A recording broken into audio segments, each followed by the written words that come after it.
I want to thank you all for joining us tonight. I want to thank Gil and Frank and Michael for your thoughts, and especially want to thank Todd and the Power Hudson Valley for inviting us to speak.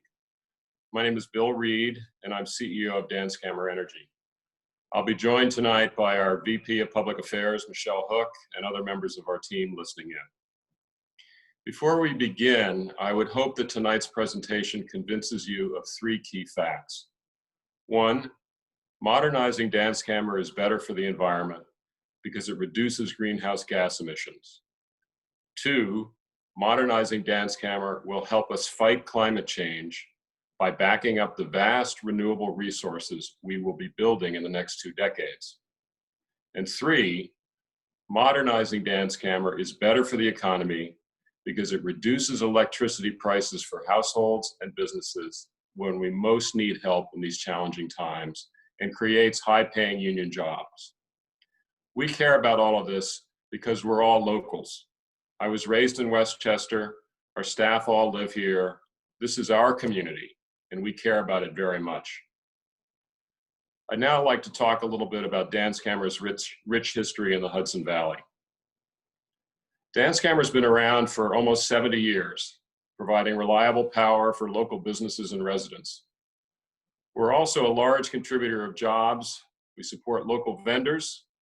We pay income and property taxes, as you've heard, and we have other community benefits. We're not an out-of-state developer looking to come in and cut down huge amounts of trees, build new pipelines and transmission lines like CPB or Cricket Valley did. We want to improve what's already here.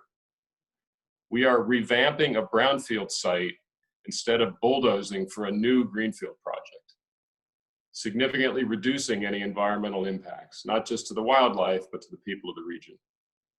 We're already here, so this will not create a new burden on the local community. I'd like to talk a little bit about the modernization project. This is not an expansion. We're going to build a plant that's exactly the same size and output as the existing plant. This is a rendering of what the project would look like. You cannot tell from this picture, but the new facility is at a much higher elevation than the existing facility and outside the 500-year flood zone. All of the components are also raised on platforms in case of storm surge. On the next slide, you can see what the site will look like once all the stacks are taken down and the old red storage building is removed. We hope to be actually improving the visual aspects of the facility from the riverfront, and are even willing to paint the old building with input from the community as well. I was told that the red was because it was the cheapest paint to buy many, many years ago. The labels show what each component of the new facility is. Number 4 is the air cooling structure that we're building so that we do not need to use the Hudson River for cooling anymore. Currently, we use a lot of river water.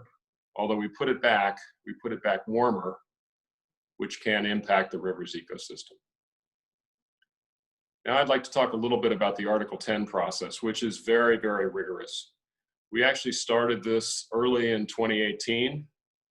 The state will make the decision as to whether this plant should be rebuilt or not, and they'll decide whether it's needed.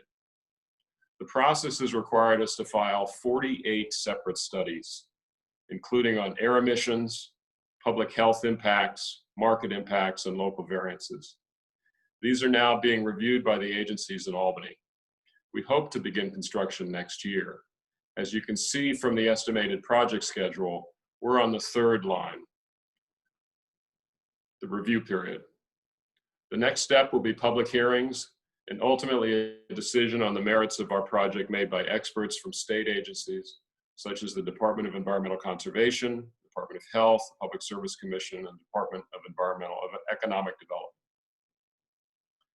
The next slide illustrates the many exhibits that we had to file for review with the state. As I said, this is a very rigorous process that requires us to look at all of the above and more before putting shovel to ground for a project.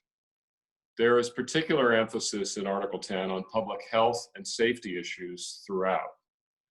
We've heard that other organizations are saying there's not an analysis of public health and safety as part of the Article 10 application process. That's not true. New York's Article 10 process requires every applicant to include information about the project and its impact on the local community. You can get access to our findings through our Danskammer Energy website and see for yourself. An independent third-party organization conducted studies about Danskammer and analyzed the impact of the modernized facility on the Hudson Valley, as mentioned. These included studies on air emissions, emergency response, pollution controls, as well as impacts on plant life, wetlands, and any potential impacts on environmental justice communities. A repowered Danskammer is better for the environment. Here's how. We are replacing the existing plant with a same size facility that is cleaner. Without the new facility, the 70-year-old Danskammer facility will run much more than it does now, as other power generators in the region are in the process of closing down. We will slow climate change by replacing other older plants and, importantly, out-of-state coal that's brought into New York State. In our filings, we can demonstrate that we will improve air quality and fight climate change by reducing greenhouse gas emissions. We're also installing a technology that can run on zero carbon hydrogen in the future.